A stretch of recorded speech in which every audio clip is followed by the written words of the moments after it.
একটা বিড়াল আর এক মায়ের গল্প। ঢাকার এক ছোট্ট গলিতে প্রতিদিন রাতে একটি পথ বিড়াল খাবারের খোঁজে বের হতো। ওকে সবাই চিনত, কারণ ওর পেটে স্পষ্ট বোঝা যেত ও গর্ভবতী। লোকজন ভেবেছিল, আহা, আবার এক ঝাঁক ছানা আসবে, তারপর রাস্তায় কষ্ট পাবে। কিছুদিন পর বৃষ্টি ভেজা এক সকালে হঠাৎ দেখা গেল বিড়ালটা নেই। 3 দিন 4 দিন গলির মানুষরা ভেবে নিল হয়তো কোথাও মারা গেছে। কিন্তু 5ম দিনে সবাই অবাক। গলির শেষ মাথার ভাঙা ঘরের কোণে বিড়ালটা ফিরে এলো, এক হাতে পাঞ্জায় মৃত ছানা, আর এক পাশে জীবিত 2টো ছোট্ট ছানা। পুরো শরীর কাদায় ভরা, মুখে ক্ষুধার্ত যন্ত্রণার ছাপ, কিন্তু চোখে ছিল একটাই কথা, আমি মা, আমার সন্তানদের আমি বাঁচিয়েই ছাড়ব।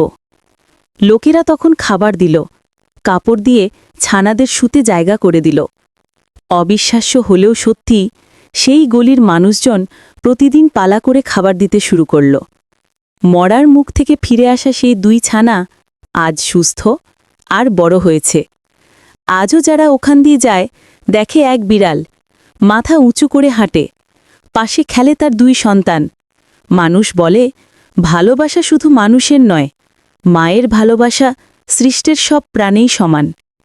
হাট।